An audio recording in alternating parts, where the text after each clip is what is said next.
From WHYY, it is Hittin season. Hey there, podcast pals. I'm John Stolnis from The Good Phight. You can follow me on X and Blue Sky at John Stolnis. Phillies win a big game against the Brewers on Labor Day, their best win of the season against the team with the best record in baseball. Does it mean anything? If so, what does it mean? I think it does. And the Phillies have two more games against Milwaukee here to finish up the week. Joining me here on this edition of the Roundtable, Justin Klugh from Baseball Prospectus, and of course, our Hittin Season podcast over at the Patreon, The Dirty Inning and Absolutely Hammered. Follow him on Blue Sky at Justin Klugh, and soon to be author of a fantastic new book that's coming out. Can't wait to read it, Justin. Again, for folks who haven't listened in a little while, maybe missed the last podcast that you and Liz did. How can people get the new book? Summer of the Cheap Wieners. From Brookline Books is available on the Brookline Books website right now. You can pre-order. It will be out in February 2026 is the target release date. And it's about the 1941 Phillies. And when people say, why would you write about the 1941 Phillies, a team that lost 111 games? The answer generally is that I read a lot of baseball books growing up. And the Phillies were not in a lot of those books. And then getting older, I realized it was because they were such a terrible team for so long. And so I wanted to talk about a team that had a bad season. And that was just kind of the story. Not that they had a bad season and recovered, or they were an underdog that eventually figured it out. No, they lost a ton of games and they were bad the whole time. And the backdrop of the 1941 season is also that there's just a ton of historic baseball events that happen in that season, with Joe DiMaggio's hit streak being the number one thing. And so the book is about framing what the Phillies were doing while Joe DiMaggio was doing possibly the most famous baseball thing that has ever happened in baseball history. So that book will be available next February, and you can pre-order it now from Brookline Books. It's really going to be, it's a fantastic book. I got to read an advanced print of it, and I'm looking forward to getting the good one in my hands and featuring it behind me here on the dais, I guess is what we'll call it, the bookcase behind me, whatever it is. But Justin, game one on Labor Day. I know everybody on Labor Day was gathered around the television set for the 4:10 Eastern Time afternoon start, and maybe the best baseball game of the season that the Phillies have played, just in terms of sheer excitement as well. I mean, you talk about a game that felt like it was a playoff game, a true test of what this team can do in October. And their come from behind 10-8 win over the Brewers was easily their most impressive of the season. I don't see any way there's another game that was more impressive. Now, if you talk about a full series, yes, the Phillies have had more impressive series. We talked about that Blue Jays series. We've talked about the Rangers series. We'll see how things shake out in Milwaukee. But in terms of one game, Justin, I feel like this game showed fans who may doubt whether or not this team has the grit, has the fortitude to get through a tough playoff series, to win a tough playoff game where you're getting kicked in the stomach repeatedly over and over again by a team that just won't die. The Phillies outlasted a Milwaukee Brewers team that certainly in that first game looked as good as advertised. Absolutely. And who the Phillies were playing in this game is, I think, one of the most key parts of the context. And there's no secret that the Milwaukee Brewers have been the hottest team in baseball for weeks and weeks now. And we've kind of mentioned them offhandedly, aware that it was happening, and talked about how, end of the day, I don't think that this is a team that you generally have to be afraid of in like this team is just unbeatable kind of way. I feel like this is a team that is endearing and very good and playing very well. And their whole personality is like, we do the little things right. But any team that does the little things right and then also has other things going on to its advantage is going to have an advantage over the Milwaukee Brewers. And I think the Phillies aren't a team that does the small things right every time, for sure. But they are a team that when they do those things, they can also capitalize on doing those things. And they've done them enough this year to be, 18 to 20 games over 500 for like a lot of the season here. So seeing them play the Brewers, and in a game that I definitely went from thinking they're going to lose this game to they're going to win this game a record number of times this year, right? Swinging back and forth to being absolutely sure of what the outcome was going to be. That in the end told me that this was a really, I'm going to say, well-played game, even though there was, an error was key to one of the developments in it, but still a very well-played game by both teams playing each other. It was very much a playoff game, and it was very much a game that tells you that the Phillies can win more games like this in the future because they had to really do a lot to to win this game, which is, I think, one of their biggest issues this year, is just watching them do what feels like enough, and then it winds up not being enough, and then they have to find a way to fight their way out of it. And they don't always do that. They don't always seem like they have the arms in the bullpen or the offensive capability to like come back after scoring a lot early. They don't like always think, oh, we got to score in another inning again. Like they have trouble with that. But the word Rob Thompson's always using is resiliency. And that's what he used to describe them after this game. And at this point, it's undeniable. Like, that is an aspect of this team in that, yeah, sometimes they're not going to come through and win that game, but they're also totally capable of doing it. And they proved that against the hottest team in baseball in a game where they were like schedule wise, not an advantage at all, having flown in and gotten into Milwaukee in the early hours of the morning. Shouldn't have even been playing. The series should have started today instead of on Monday, but that's how it worked out. And they still managed to come back multiple times and win the game after different instances where it seemed like, okay, well, this is just a loss. That just makes it all the more impressive all the way through, all throughout. And who they were getting all the benefits from and what they were able to do even after going down. It was just endlessly impressive. And I'm totally with you. It was the best and most impressive win of the year.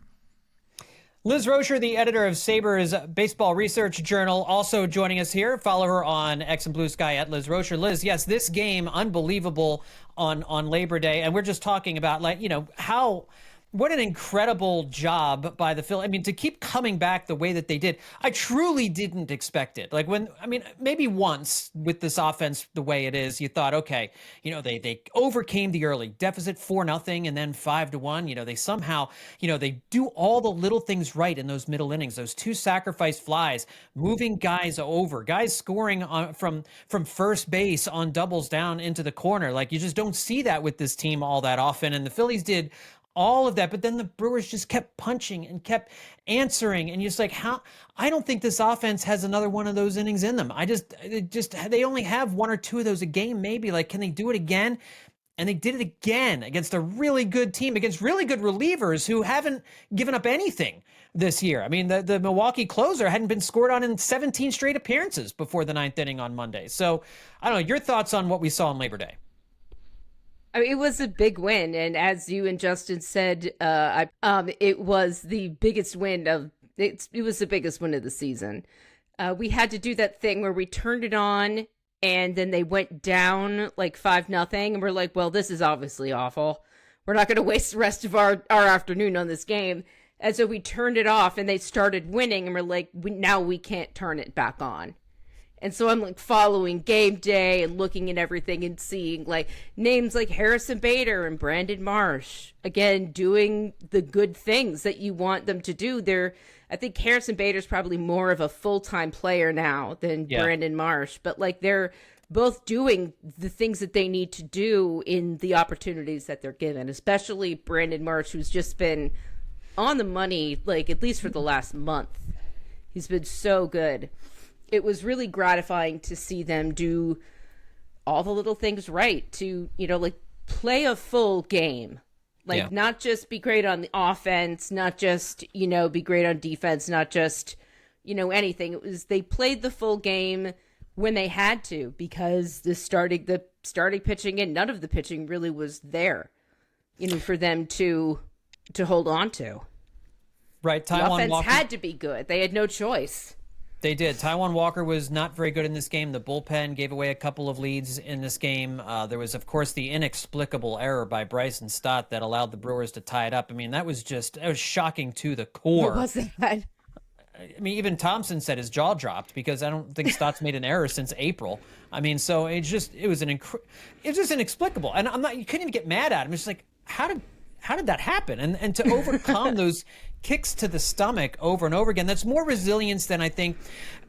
It's such a contrast to how we felt about things after the New York series, because what the complaints were from the fan base and from us is that it did when they went into New York and played the way they did, especially in that final game.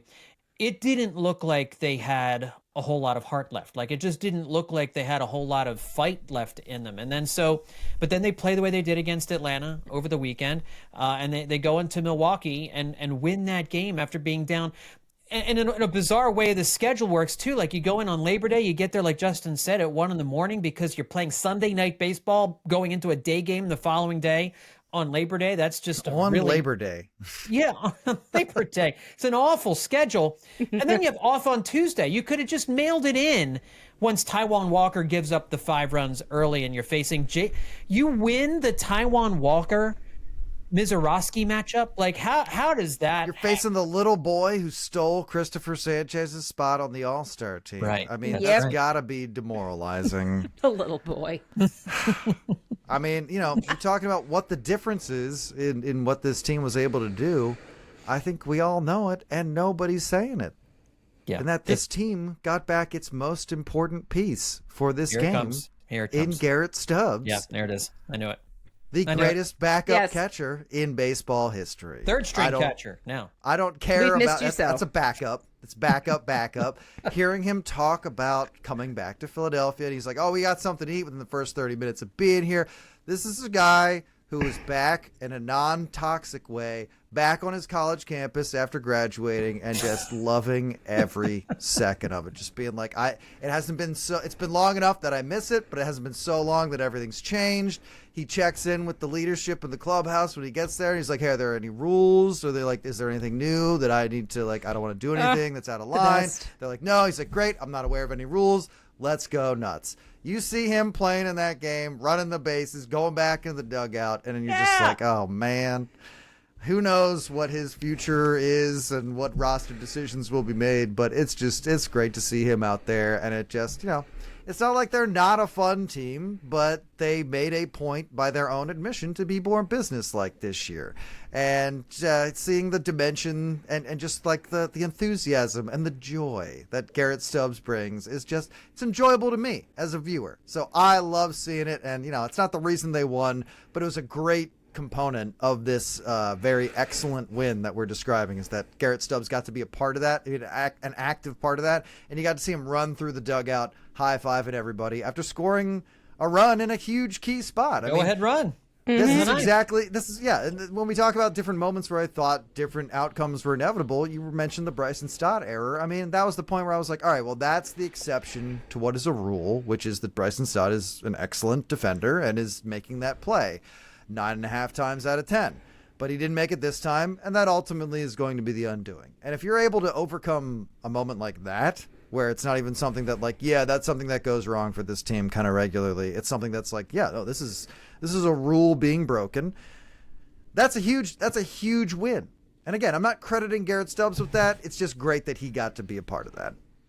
He adds like a much needed dimension, I think, to this team, to the dugout. Not that they're not enjoying themselves and having fun, but it's just his natural energy, I think, is what has helped drive the Phillies the last couple of years, and having him back with that like just natural joy of loving where he is and loving the guys. And I love that he checked in and was like, "Are there any rules I don't want to break? Like, should I not be wearing my shoes, or, do we wear our hats backwards now?" That's Do just we still very have Naked Wednesdays in the clubhouse? Yeah, I mean, it's Exactly. important to go over those things before you jump right back in. exactly. But like he adds like it's like an extra Fully dimension. nude when he asked about Naked Wednesdays. True. Just getting a head start on it. No, it's still here, Garrett. So it's not Naked Saturdays anymore. right. It's just Naked Wednesdays. It was. I think it will help them intangibly. It's an intangible help for them down the stretch to have such a positive presence, because that's just what he is. He's a positive guy. I not that I had forgotten, but I'm like, wow, it really does make a difference having him around. Hey, he's been doing great work down in AAA as well, by the way, managing that pitching Absolutely. staff and just being that presence that he is. I mean, he is. We don't have to spend the whole episode talking about him, but Garrett I'd rather we Stubbs is a didn't. Yeah, that's good, valuable we did. presence no matter where you put him in his organization. He's proven that 10 times over. There's another guy who's just been new to the team, and that's Harrison Bader, who had maybe the biggest hits that happened in this game. I mean, a couple of huge RBI doubles and then an RBI single that gave them some much-needed insurance, a second run in that ninth inning. Since coming to Philadelphia, he has an 872 OPS, a 137 OPS plus, 2 homers, 6 doubles, a triple. He's been worth 0.8 wins above replacement in just 26 games, about a month of play. He's been worth almost a full win above replacement, hitting .313 with a .385 on base percentage. I like to call him the anti-Austin Hayes. I think that's how I'm going to refer to him for the rest of the season. Anti-Austin Hayes, Harrison Bader. Because this is what they desperately needed, somebody to come in and do this, and to do it as a center fielder. You're right, Liz. He's not a part-time player. I know that there's this outfield rotation going on, and he's going to sit maybe once a week. I mean, but it shouldn't be more than that. I mean, I think they sat him over the weekend because he played 8 straight games. Yes, rest him then. That's fine, but he really should be in the starting lineup every day. I don't care who's pitching. He should be in the starting lineup every day.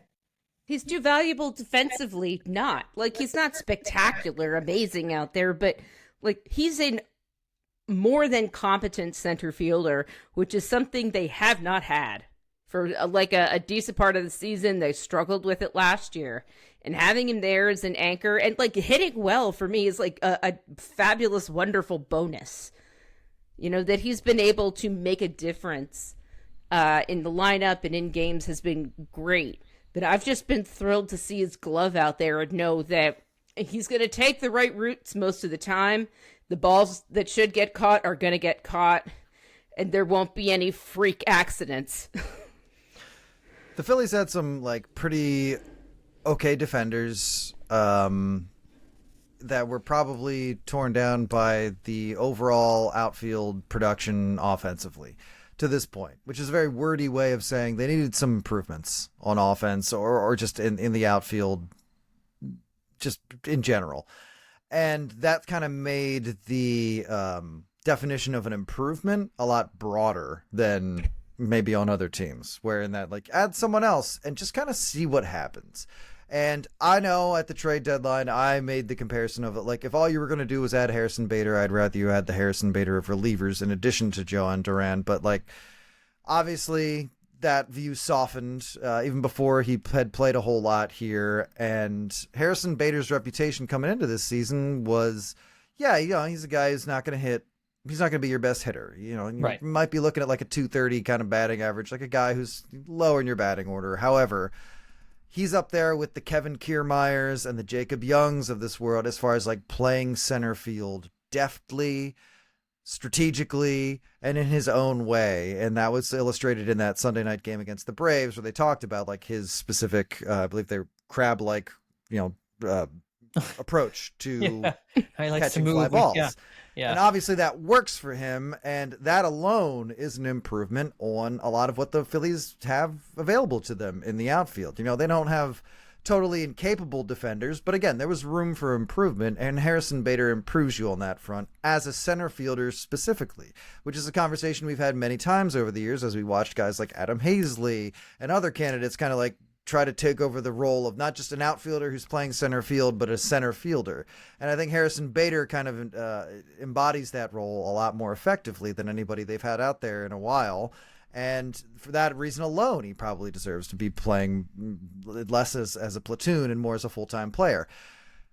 And then you throw in the offense he's been able to give you from the past couple weeks. That is doing a lot for you. I mean, this is exactly what you want from the guy you get at the trade deadline, who, you know, maybe wasn't even playing this well before he got here, especially at a time when the Phillies have been adding a lot of guys who haven't been playing very well, and they're banking on just getting better once they get here. Well, that doesn't always work. We've learned. I mean, the comparison you just made was Austin Hayes. That's obviously a textbook definition of a guy Dave Dombrowski added thinking he's going to be this, and he just wasn't for a lot of reasons, but he just wasn't that guy.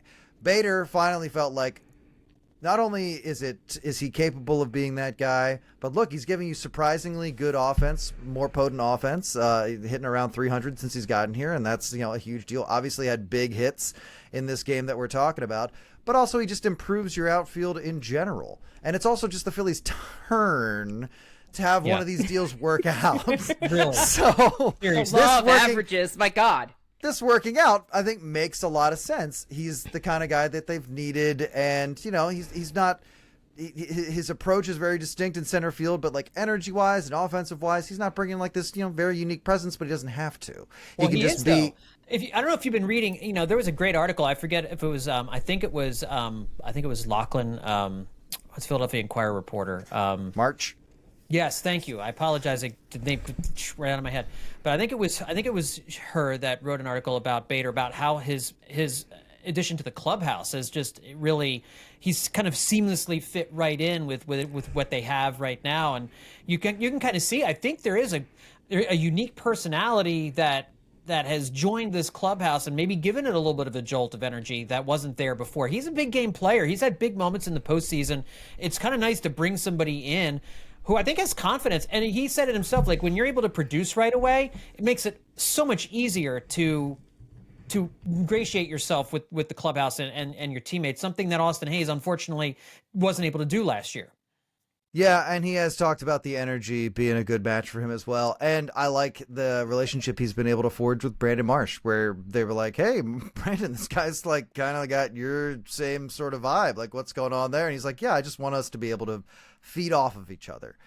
He was saying, I read on Phillies Nation, he was like, yeah, I want us to, and if somebody can bring Brandon Marsh energy and they can feed off of each other as this sort of self-sustaining, barking twin set of madmen, that's going to be really beneficial for the Phillies moving forward. So yeah, this has been certainly more beneficial, the acquisition of Harrison Bader, than I certainly felt leading up to it. But hey, that's the folly of measuring trade deadline acquisitions as they happen. You don't know what's exactly going to unfold until the guys get in some games, and the games Bader's been getting in, he's been very, very good in for the Phillies. It'll be interesting this offseason to see, and obviously this month in October will tell a lot, but re-signing Kyle Schwarber is obviously the number one priority. JT Realmuto, his improved play, I think, moves him up the list in terms of re-signing a player. Maybe you give him a qualifying offer.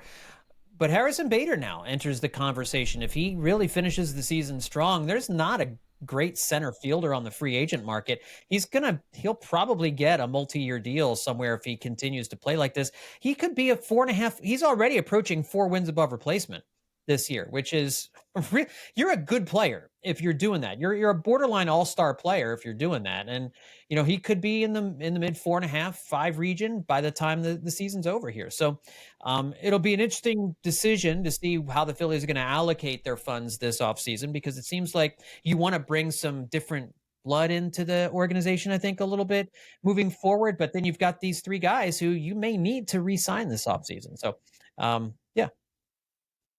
I mean, your main outfield acquisition in free agency was what? Kyle Tucker, and he's had a really rough couple of weeks. So after that, I mean, you're kind of just off to the races. A bunch of guys who already got traded at the trade deadline because they were going to be free agents this year. I mean, Luis Robert Jr., Cody Bellinger, like you got a couple of names, but you're right that like as far as center fielders go, I don't know. It's kind of like a niche position at this point because most teams are just putting like their fastest outfielder in center, and that doesn't really make you a center fielder. No. What did you guys make? Obviously, the 9th inning was set up on Monday by a controversial call by the first base umpire Jim Wolf on a JT Realmuto check swing. If you watch the Brewers broadcast, you watch JT take that swing. Oh, he swung. Yeah, he swung. And for sure, look at it. He went around. He might have. Like, if you look at it, it's like on the edge. I think it's probably more likely than not that he went around, but he didn't break his wrist. And if he went past the plate, it was by the narrowest of margins. Like it really is. If you're down at first base, it's a 50-50 call. Like there's no way you can say for sure, like, oh, you blew that. But obviously Pat Murphy allowed the adrenaline of the moment, I think, also to kind of take over. And he got a little over his skis there and went after the first place umpire. He got kicked out of the game. And then Brandon Marsh follows with his big hit, his RBI double. And then Harrison Bader obviously drops one into right field. So I don't know, Liz, I have criticized Rob Thompson for not getting more animated and at times getting, sometimes I feel like a manager needs to get kicked out of a game to give his team a boost or to support a player or something like that. And he never takes the bait. He never, ever does it. Pat Murphy did in that game on Monday. And, I don't know if that had any effect on what happened after that. The Phillies probably do exactly what they did anyway. But did the umps get the call right, Liz, on the check swing? That's what I really want to know. What do you think?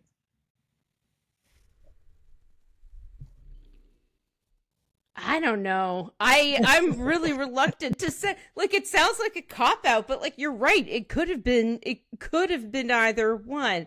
I would like to say that they got it right. They got it right. They got it right, Liz. Let's just say they got it right. We just know they got it right. You're right. I should just listen to my heart. I'm listening to my heart now. And they got it right.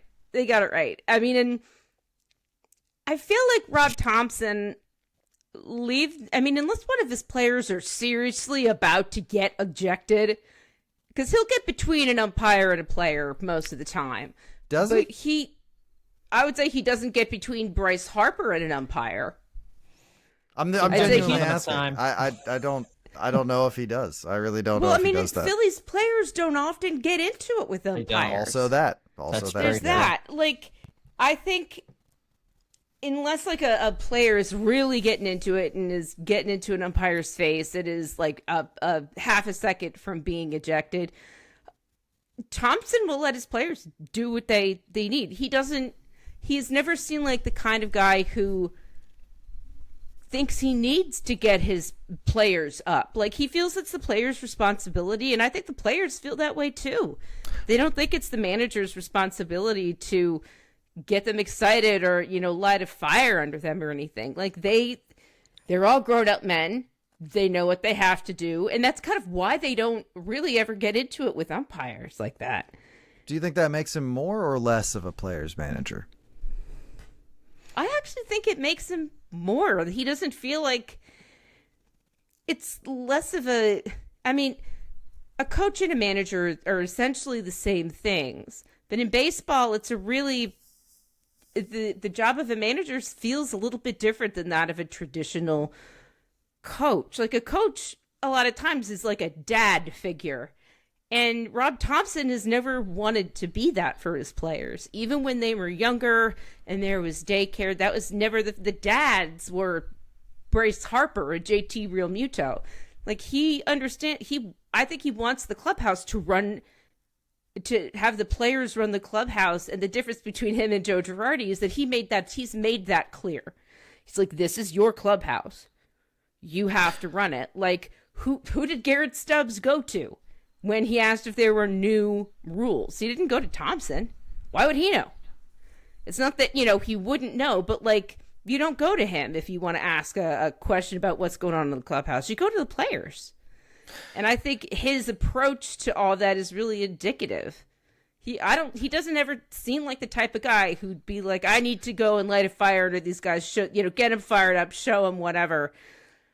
Like, Rob Thompson has the ability to get himself ejected if he ever feels like it, and he would, but he just never does that. He never feels the need to.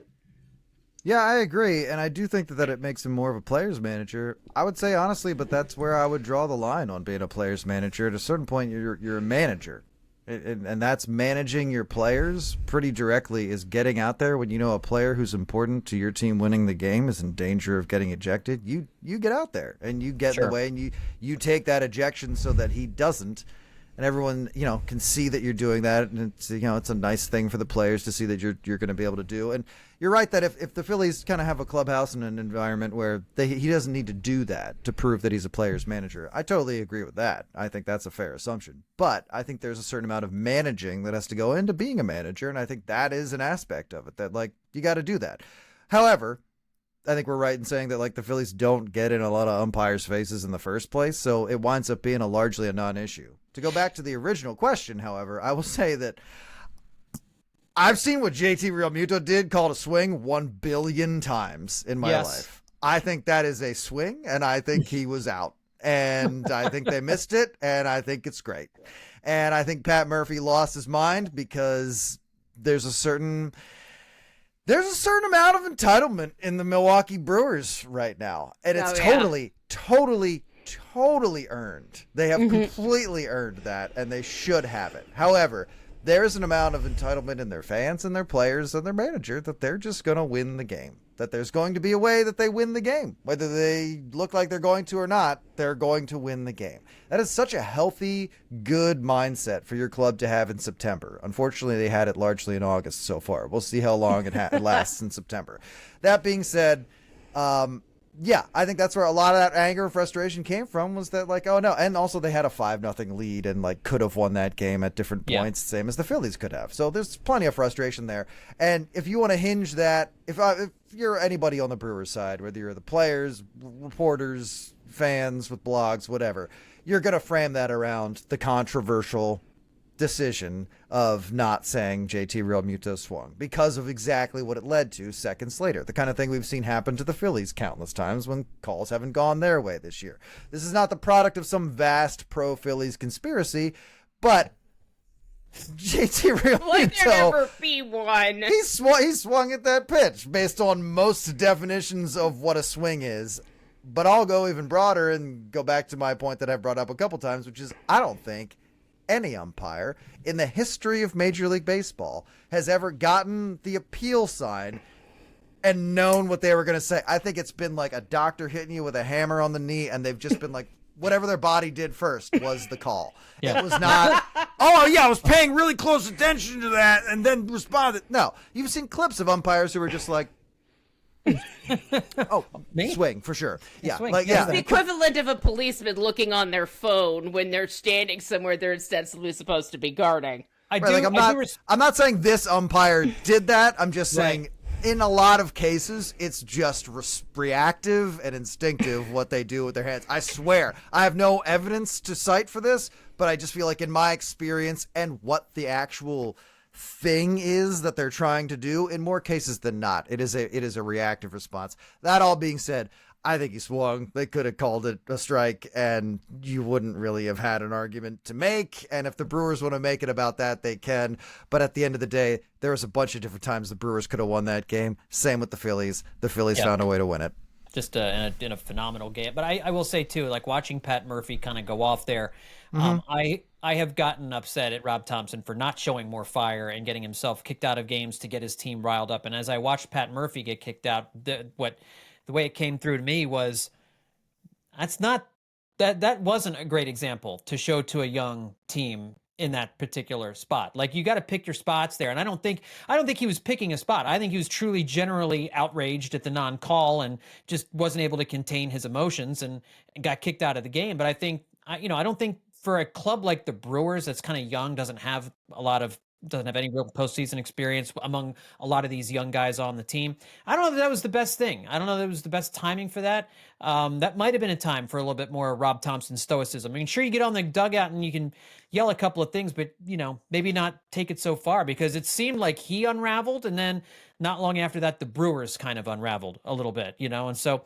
maybe a lesson learned there for the Brewers, and maybe a lesson learned for me when I want Rob Thompson to kind of go a little crazy because it would make me feel better. It might not actually be what's best for the team. We see Rob Thompson have that 3-game series with the Mets, and the Phillies are able to put it behind them as soon as they got on the plane and came home to Philadelphia for a series against the Braves, and then go to Milwaukee on a short turnaround and beat the team with the best record in baseball, coming back after multiple kicks to the crotch during the course of that game on Monday. So maybe there's something to be said for the more stoic approach of the veteran manager Rob Thompson with a veteran team like the Phillies, but I don't know. What are your thoughts on the Brewers too, real quick, by the way, as it's just one game we saw from them. We'll get a better look at them here on on Wednesday and Thursday as they finish up the series. But I've been skeptical, and I still am skeptical that this is the best team in baseball necessarily, Justin. But I got to say, that looks like a team that there are no easy outs in that lineup. Like, you got to really work to get those guys out. They make a lot of contact. They have good at bats. In that Jose Alvarado inning, I think it was Jackson Chourio who worked a long at bat, fouling off multiple 100-mile-an-hour pitches from Jose Alvarado to the point where Alvarado just ran out of bullets in that particular at bat. I mean, those are the kinds of things the Brewers do, and it's a good lineup to navigate. And usually their bullpen's a whole lot better than what they were on Monday. I wouldn't expect to see that again on Wednesday and Thursday. Yeah, they are a deep team, it feels. They are a comprehensive team, and there's a lot of ways they can beat you. And it's easy to see, we knew going in that this was a team that, they weren't just hot. They are also good. They're a good team that has been playing hot. And for all the reasons that you said, they make a lot of contact. They make a lot of good contact. They have a lot of guys who can barrel up on the ball. But like, there's not a lot of spikes in the productivity.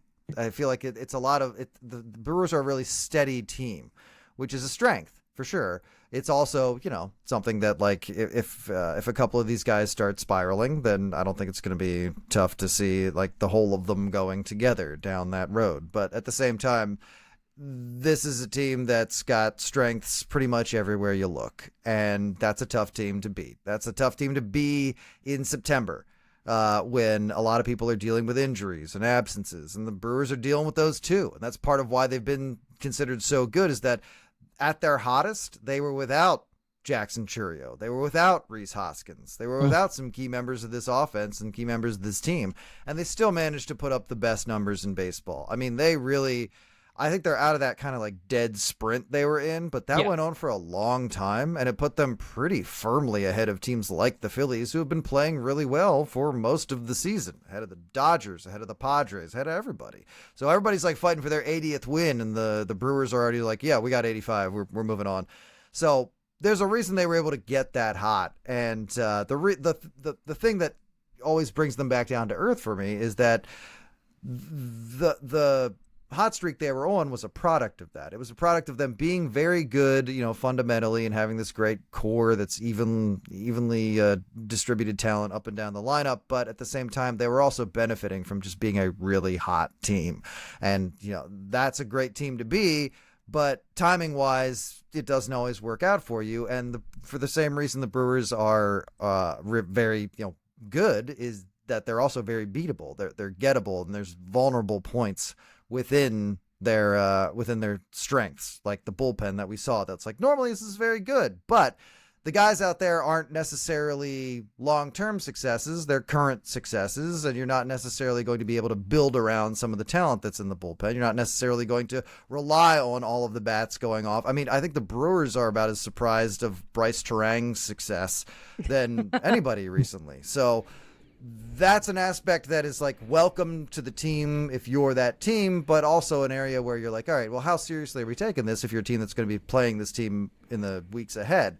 And while I don't want to ever see the Phillies play at Citi Field ever again, I do take a lot of comfort in them being able to beat a team like the Brewers, who has been the talk of baseball for so long, and not just beat them, but beat them like 3 times in one game. That shows, I feel, almost more than you saw from this team in 3 games against the Mets. Yeah, Liz, maybe they learned something from that series against the Mets. Maybe they did go into that series against the Mets with a big lead, and they knew, hey, if we win one of these games, we'll still be in really great shape. And it's possible, they talked after that series about, maintaining an edge, or, taking, I forget what the expression Bryce Harper used, but it was maintaining their their focus, this sort of thing. And I wonder if maybe that helped spring something into their heads, or get them fired off, find some reserve down deep that maybe wasn't there in the second half last year when they looked kind of sleepy and taking things for granted, maybe. And I hope that's maybe going to be the clarion call in September, because you go from that series in New York where they showed very little fight, and now against the Brewers, we'll see it again 2 more games, but showing a lot of fight against a good Milwaukee team. Your thoughts on the Brewers also? You can only hope after that Mets series they all got together and said, well, that sucked, let's not do that again. And they sort of agreed, yeah, we got to play all 9 innings, we can't really give up, we have to do all the little things right. And playing, getting 4 games of practice against the Braves certainly helped them, at least on Monday against the Brewers, who, as Justin said, had been very good, but they don't recently have a great record in September. They've got great records in August. They're 4-6 in their last 10, by the way. So they're 4-6 in their last 10. And looking at I remember doing this for a Friday edition of Hittin' Season a few weeks ago. The Brewers, historically, for like 3 of the last 4 years, have incredible August records and relatively middling September records. So I don't know what it is about them that makes them all fired up in August, and then they just sort of not crash and burn, but kind of lose that mojo in September. I mean, maybe the Phillies are hitting them at the right time, but they really did play a complete game, especially after the Brewers came back several times. Just as Justin said, I was like, well, they're not coming back from this. Wait another 2 innings. Well, they're certainly not coming back from this. Oh, wait a minute. They've come back from this twice now, and now they've won. Yeah. Their ability to sort of mentally move on from that Met series, hopefully, I mean, if they didn't take anything else from that, hopefully it's that they took. They're like, all right, we got to put that behind us. Baseball players definitely need to have the memories of goldfish in order to play. Because you have to put behind you not just the last game, but like your previous at bat, which happened like a half an hour ago, 40 minutes ago. If you struck out and it was a hittable pitch, you're like, well, that was awful. And you can't go up to the plate thinking, well, man, did I suck last time? You have to put it all behind you. And if the Phillies unlock one thing, hopefully it's that. It's their ability to play like goldfish and put it behind them and put their best foot forward every single time they're out in the field, at the plate, on the mound, and just sort of erasing what came before if it doesn't help them. Yeah, you're never out of a game. The Brewers are an offensive success this season. They hit, like John said, they hit for a lot of contact, and they're great at getting on base. In fact, this year they have the highest amount of hits in the National League. The Phillies are number 2. Surprisingly enough, they're like right behind them. So like they are like volume wise, they can overcome you with that. They don't hit for a lot of power. For a team that hits as well as they hit and is at the top of the list for a couple of offensive categories, they don't have a lot of power. They have less power than the Phillies, even when the Phillies have suffered their power outages. The Brewers are down in like the middle of the pack as far as that goes. And maybe that comes from not having Rhys Hoskins around a whole lot, but we also know firsthand how streaky Rhys Hoskins is even as a power hitter. So that's also an area where the Brewers are a little unintimidating, is that, they'll get hits and they'll knock in runs. But as far as that big booming guy who's going to come up and crush you with runners on base, they don't have that as much as a really high functioning offense has, and they've proven that you can get away without that you can be a successful offense without that. But that is an area where they are lacking. The Phillies entered Monday having scored more runs in innings 7 through 9 than any other team in baseball. They're 4th in runs scored in one-run games and 2nd in runs scored in tie games. But I thought that was Charlotte Barnes of The Athletic had that. Wow. That this is a good late inning scoring team, which I would not have thought. I mean, just memory-wise and eye test-wise, I would not have said, the Phillies are great late in games. But the numbers are what they are. They do score late. Early in the season, they beat up on a lot of bullpens. Remember, they had trouble with starters and got a lot of runs late. But this was a special circumstance here against the Brewers on Monday. I did want to talk about the bullpen real quick, because it was a little shaky against Atlanta at times, but especially in this game on Monday. This is it worries you a little bit in the playoffs in a big moment like this. And some of these guys, you're concerned about the swing and miss with some of these guys. Orion Kerkering is just off his game right now. He's allowed runs in 4 of his last 6 appearances. He's throwing a lot of pitches out of the strike zone. He goes through these stretches where it seems like he doesn't have confidence to throw the ball over the plate. And he's kind of in one of those little valleys right now after being unhittable for 2 months. David Robertson has looked amazing here in David Robertson 3.0. But you saw in that inning, in that 8th inning where the Brewers tied the game, he got 2 outs on 2 strikeouts, but then really was not able to put anybody away, loaded up the bases, and the Brewers took advantage of it. So just losing command, that felt very 2022 David Robertson. That was just kind of like his MO, especially as the season wore on late into September. So just he's been great maybe just one bad outing against a good offense. Matt Strahm has been good, but I don't think he necessarily makes you feel like lockdown Matt Strahm. And then Jose Alvarado, he should have been out of the 7th inning. But the Stott error allowed the Brewers to score. But his command was also a bit shaky. You won't see him in the playoffs. And Tanner Banks is probably your most trusted non-Duran reliever right now, I would say, right? I mean, he's been able to wiggle out of some incredibly sticky situations. Bases loaded, nobody out, just gives up a run, bails guys out left and right, lefty, righty.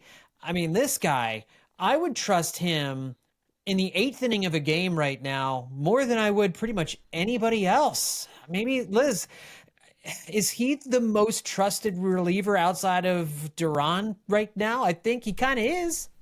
Over the last handful of games, definitely for sure. I would say Orion Kerkering's issues are kind of alarming to me because he had one appearance where he could not find the strike zone with, a map and a flashlight. He had, I think, a good appearance and then another really bad one. That's super concerning to me because he'll miss the strike zone on 4 or 5 pitches and then he'll do the same thing to the next batter.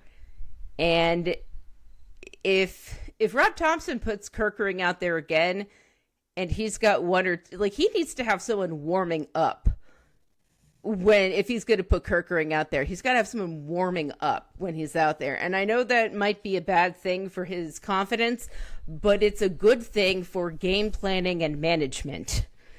Because if he walks another 2 straight batters, you cannot let him face a third.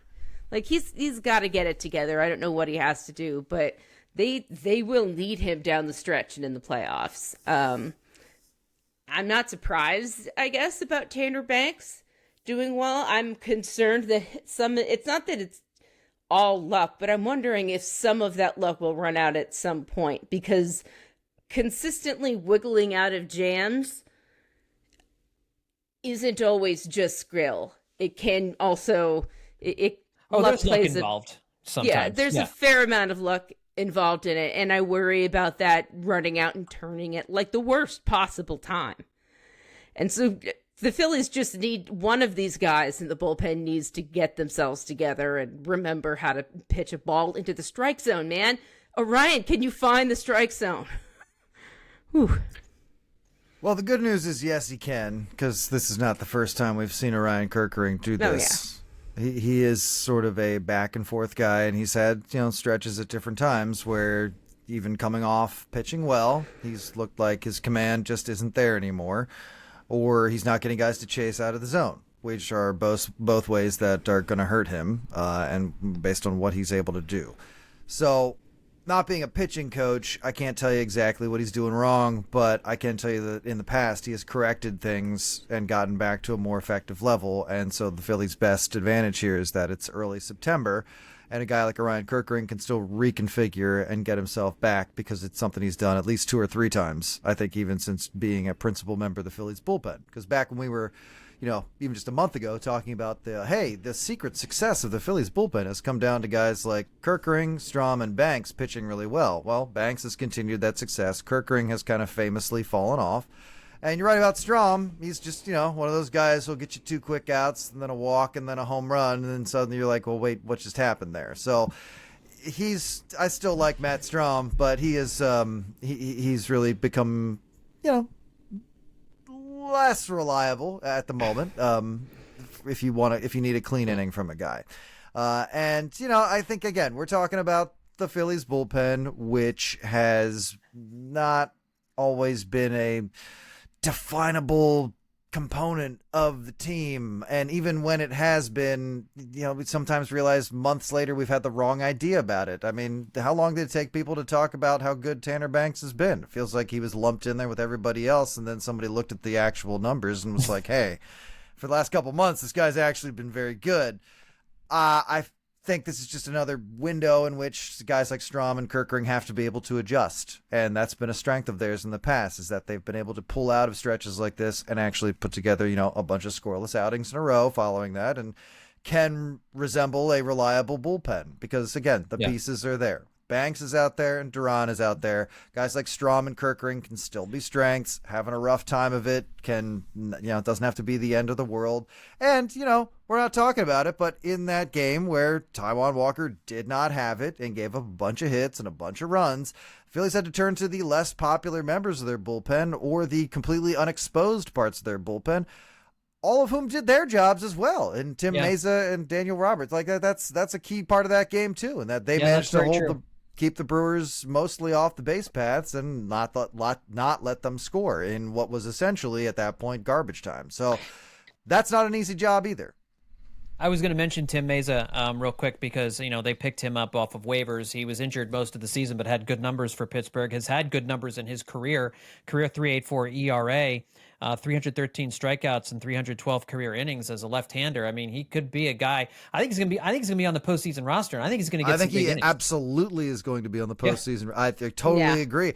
When that acquisition went down, there were Pirates people and people who were just aware of Tim Meza and not involved with the Pirates who were like, how did this happen? Why did they let him go? And why is he on the Phillies now? How did this exactly go down? And that's a great sign. That's exactly what you want to see from the guy who is joining your bullpen at a time when you could really use some fresh bullpen arms. Right. The big name from that weekend was Walker Buehler being added to the team, and I know he's going to join a six man rotation coming in a couple of weeks. But I think Mays is going to be the guy. Cannot remember that this happened for the life of me. Cannot. No, I think Tim Mays is going to be the guy we talk about when the season's over as having more impact than Walker Buehler. Walker Buehler. Buehler. I really look forward to having doing an episode where we're mad about like 4 bad innings from Walker Buehler or something. Like I not to be that guy, but like that's kind of is this really where guys come to get better? Are we still saying that?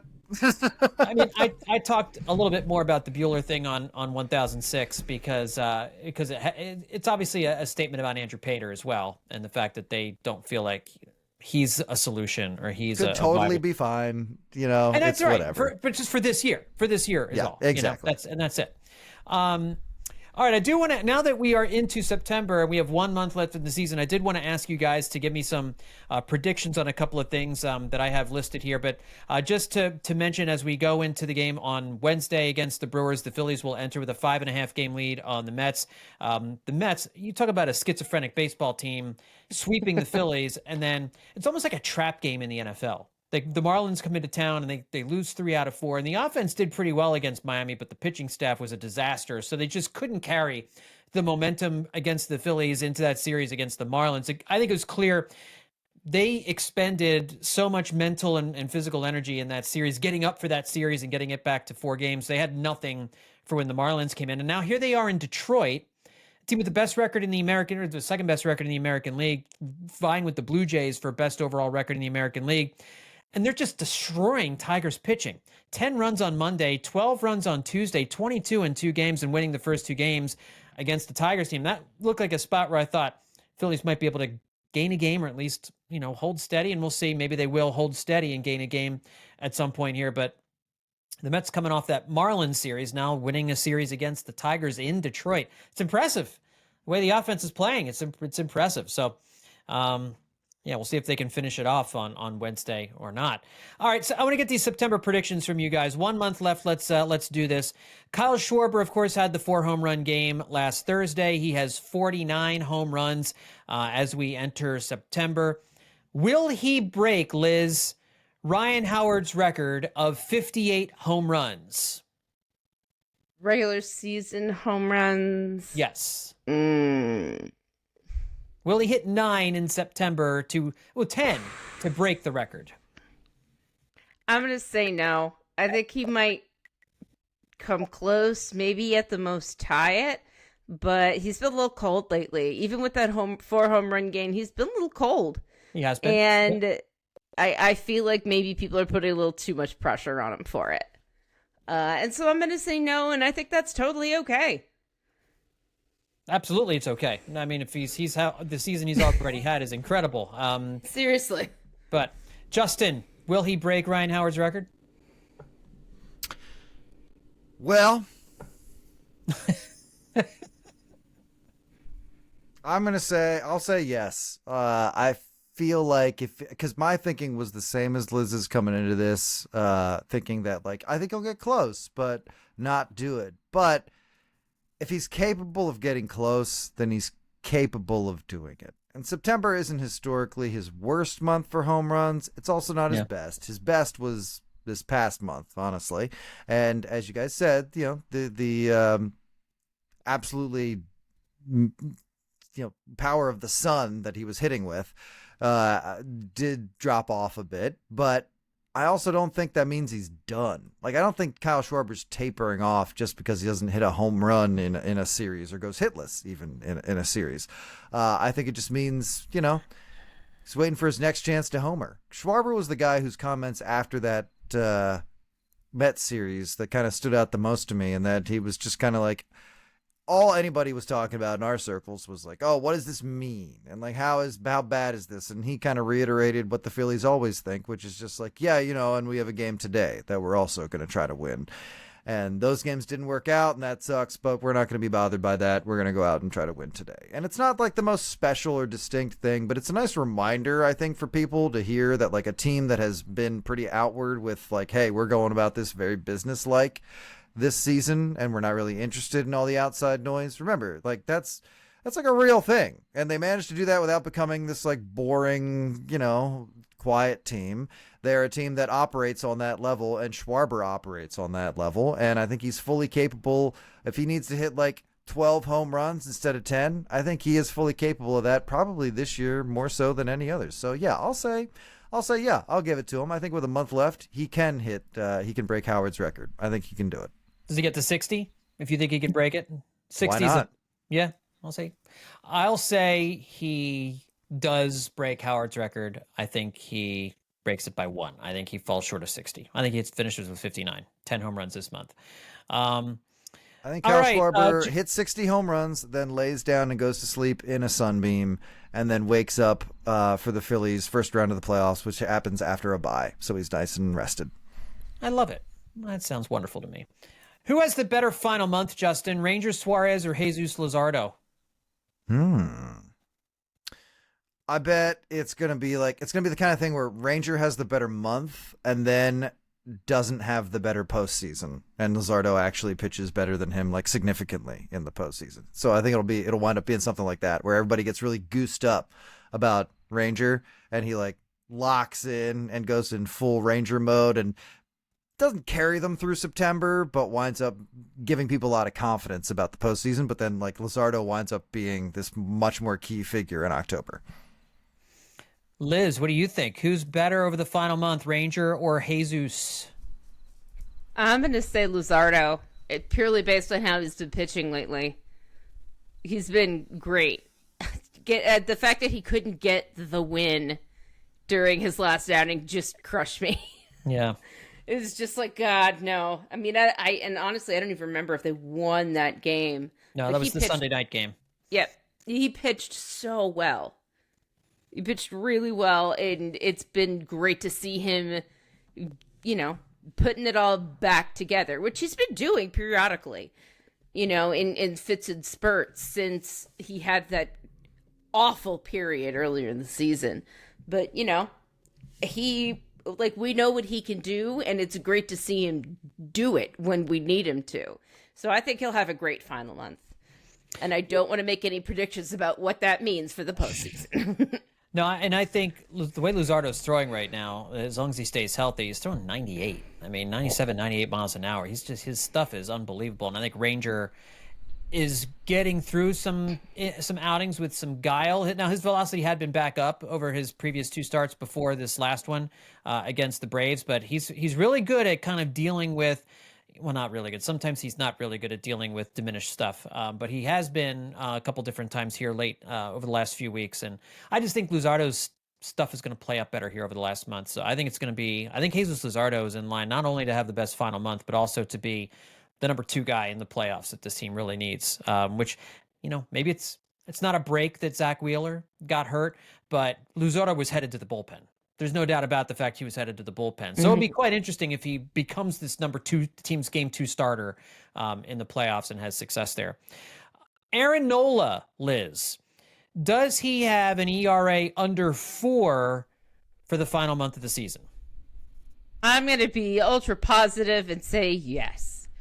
For no other reason than I would like to be positive about Aaron Nola tonight. Right now in this moment, you've caught me at a moment where I would like to be positive about him. Do I have anything backing that up or supporting it? Your guess is as good as mine. Nope, you don't this year. Nope. Justin. What was the question? Go ahead, ask it again. Does Aaron Nola put up an ERA under 4 for the final month? Nope. I agree. I don't think he does either, which really makes you wonder about his future. I mean, he's got 5 more years. No, contract. Stop it. It just is what it is. I'm sorry. It is what it is. Justin, Phillies, again, have a 5.5 game lead entering Wednesday. Do they win the National League East? Yeah, I feel fine about that. I was a little demoralized following the Mets series, but I don't know. Even then, it didn't really take that long to really get back on track. And I don't know. This is a team that's never really been off track for too long during this season. So it's tough to imagine them really blowing. And frankly, the Mets just don't play well enough for consistent. me to think like there's going to be a time where it's just like 1964. The team that's got to win keeps winning. The team that's got to lose keeps losing. You know what a better example is? 2007, because that's for the Phillies and involves these two teams specifically. Why'd I even bring up 1964? That's ridiculous. That's a silly thing you did. I don't think the Phillies are bad enough, and I don't think the Mets are good enough for that to happen. Yeah. Liz, what do you think? Do the Phillies win the division? They do. I think they do. It feels wrong to say anything else. I can't imagine that future. So, yeah, they do.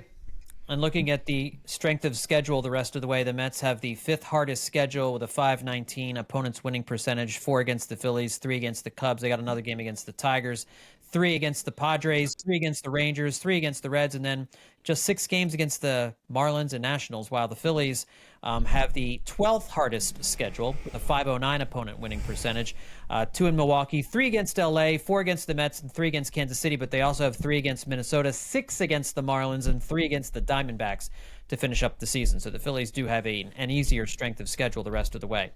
Do the Phillies finish ahead of the Dodgers/Padres, whoever wins the NL West? Do they finish ahead of the Dodgers for the number 2 seed and a wild card bye? The Pirates beat the Dodgers here on Tuesday, so that lead for the second wild card spot is now a full 2 games, Liz. Wow. I think they can. I think will they can. They can, sure. Will they though? And I think they will. I'll just pick one. They will. That's what I wanted. Yes, good. They will. Good. Okay. Justin? Stop smirking, Justin. Say what you're going to say. That was nice. You got an opinion out of her. That's strong question asking. Oh, shut up. I agree. I think the Phillies will get a bye as well. I feel like not only should and would they, I think that they have to survive in the playoffs. I think the fewer playoff games they have to play, the better off they're going to be. This team specifically, I believe that about. Yep. Like I believe that if they get the wild card, it'll be like the first or second wild. I think if they get a wild card, it'll be the first wild card, and they host that wild card series, and they probably win that wild card series when they're playing all their games at home. But just you're asking this offense, you're asking this rotation to do more. And they're an inconsistent team to win an extra series and win an extra 2 games. No, I agree with you. I think they need to. I think that first round bye is really important, and I do think they will I think they will hold off the Dodgers to win that number 2 seed in the postseason. Now, Brewers do not have a lockdown on the top seed, but they have a very comfortable 4.5 game cushion after the win on Monday against the Phillies. So, Justin, if you're asking a yes or no question, I think the smart money is no, that the Phillies don't overtake the Brewers and win the top seed in the National League. But if you could put odds on it, what percentage chance do you think the Phillies have of catching them? Like 40. Wow. Okay. I feel like it's higher, but I'm not willing to go super high. But I don't know. I mean, we're coming off one win against the Brewers, which is just one win. But I think that what has always been true about this team remains true, and I think that they are fully capable of beating the Brewers. I just think statistically they're up against the wall here. And I think that doesn't, you wind up, I think it's more of a timing issue than a talent issue. I think they could, if the season went long enough, overtake the Brewers, but I think with the time remaining, that's not going to happen, and nor should that be the focus of their efforts. No. Well, I would agree with that. Liz, what do you think? I would also agree. I'd probably put it even lower, like 30%. I mean, it's not like trying to catch a team in the NL East where you play games against them. Like, it's, entirely separate. And so, like, they've got 2 more games against them, and they should make the most of those. But other than that, it's just sort of like scoreboard watching every night. Like, do they win? Do they lose? They have no direct impact on it other than continuing to win as much as they can. So, I mean, I hope they don't worry about it too much. Yeah. Like the Phillies still have 4 games against the Mets, and they control their own destiny in terms of like really putting them away in Philadelphia. But after these 2 games, there's very little interaction. And you look at the strength of schedule with the Dodgers and the Brewers. The Dodgers have the 4th easiest schedule the rest of the way. They get the Rockies and the Pirates and the Orioles and the Diamondbacks still, and then they have 7 games against the Giants, 3 against the Mariners, and 3 against the Phillies. So the Phillies and Dodgers will play a 3-game series coming up very soon, and that could also determine that number 2 seed for sure. And Milwaukee's strength of schedule a little bit more difficult. But not as difficult as Philadelphia's. They have a .504 winning percentage against teams remaining. That's middle of the pack, 15th. So 4 spots down from the Phils. So again, not a big advantage for the Phillies or the Brewers in terms of strength of schedule there. So we'll see how it all shakes out there. But I would put the odds of the Phillies catching the Braves are actually probably close at around 10 or 15%. That's probably where I would have it. If the Phillies, I feel really confident in a 5.5 game lead over the Mets in the division. If I were the Brewers, I'd feel really confident with a 4.5 game lead for the best record in baseball. And the Brewers don't really need to worry about it because they're going to look at number 1 or 2 seed. That's a 6.5 game lead over the Dodgers for at least a bye. So they're in good shape, which, you wonder too, will that take some of the energy out of them a little bit during the final month of the season, as they are going to win the division easily and get that number 1 seed probably. But certainly problems you'd rather have than not have if you're Milwaukee. All right, let's finish things up with some final thoughts. Justin, any final thoughts from you tonight, buddy? 2 things. First one is we squeezed out another new episode of The Dirty Inning right before the end of August on Don Hurst and the 1929 Phillies. That one was authored by Trevor Strunk. So if you are a patron or not a patron, please go over to the Hittin Season Patreon and you can hear all about how bad Don Hurst was for the 1929 Phillies. A lot of fun. Cannot wait. The other thing is... Oh boy. I'm speaking now. Wow. To whoever at the Philadelphia Phillies makes these decisions. The Phillies and the New York Mets are about to play a series in Philadelphia for 4 games. It's a big series, important series between both of those teams. They both have things they want to do in that series. They both have statistical and standings reasons why they would rather be the successful team. They're very close to each other geographically.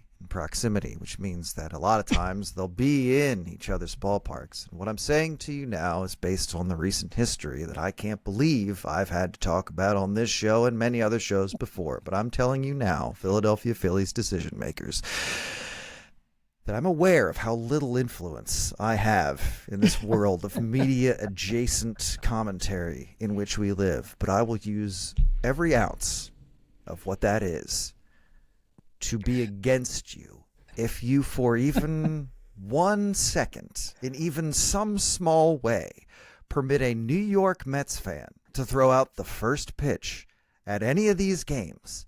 Not only do I question your ability to market the team you work for, but your allegiance to the team you play for. I mean, this is simply not something that's done by people who care about what they're doing. And if I have to sit there and watch a New York Mets fan throughout the first pitch, whether they're wearing a Mets jersey, whether they're told not to wear any Mets gear, whether there's a group of people bought out a whole section that's cheering for them or not, I don't care how much money you made selling tickets. I don't care what a win that is for your sales team. Do you understand that it's September? And what happens after this, and what happened last year in October, and what could happen moving forward? You need to realize what all of us have already realized for many years, our entire lives at this point, which is that the New York Mets don't get celebrated at Citizens Bank Park. No. That's just simply something that doesn't happen. No. So just put aside all of the marketing wins and all of the stuff that is going on in the corporate aspect of running a baseball team. I'm begging you. I know it's really hard to put it aside because for some of you it's your entire lives, but put it aside and just understand that this is something that no one wants except the Mets.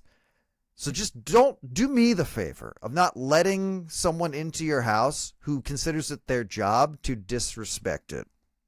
Like that would I feel like that it needs to be said is tragic enough. But it does need to be said. And all I'm saying is there's 4 games. I know this is going to be their last chance to do that. I really hope you've learned your lesson. I really fear that you haven't. So again, don't let this happen.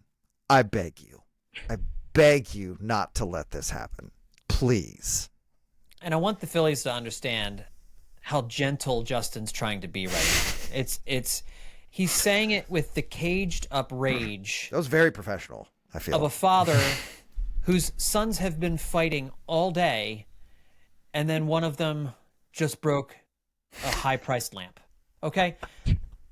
John is not speaking from experience. I'm just imagining that this scenario could happen.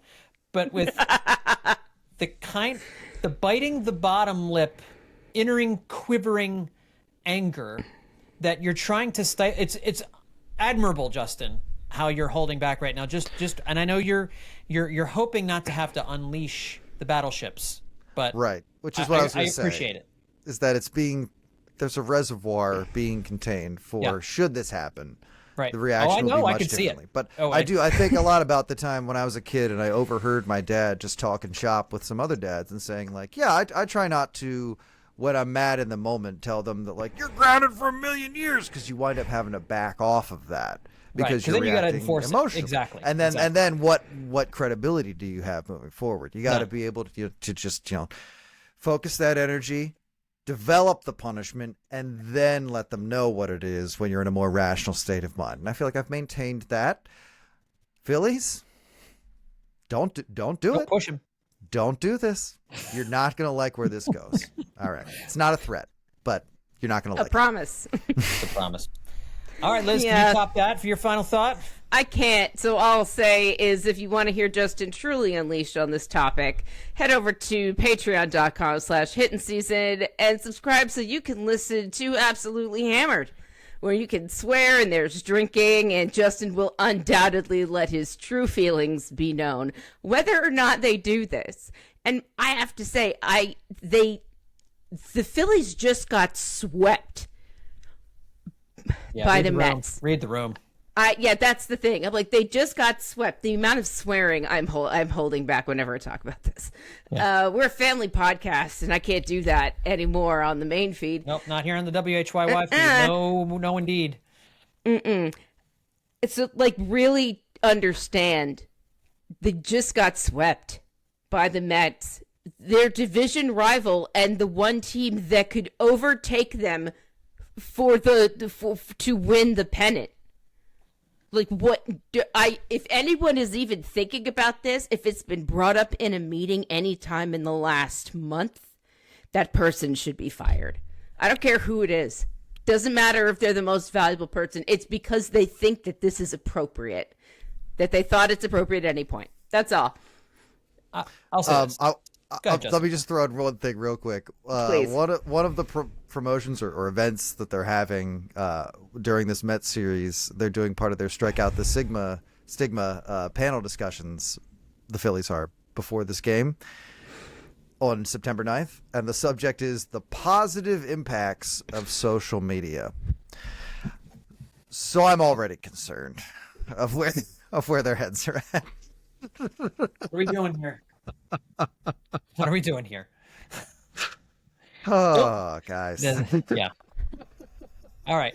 We're going to leave it on that note. Let's do it. Look ahead to 2 more games against the Brewers here in Milwaukee. We'll see how the Phillies can finish off this series against a really good baseball team before heading home for a series. No, before heading to Florida for a series against the Marlins. But join us as we continue on this journey through this final month of the Phillies season that is got a lot of good baseball left in it. So I want to encourage you to tell your friends and family members about this podcast. We're on Apple Podcasts, Spotify, wherever it is you get your podcasts. And if you want to watch the roundtable edition of this show, you can head on over to the WHYY YouTube page. Be a subscriber to the WHYY YouTube page, and then you'll get this show every time it hits the YouTube early the next morning after we record. Thanks, everybody, for tuning in. We'll talk to you next time right here on Hittin' Season.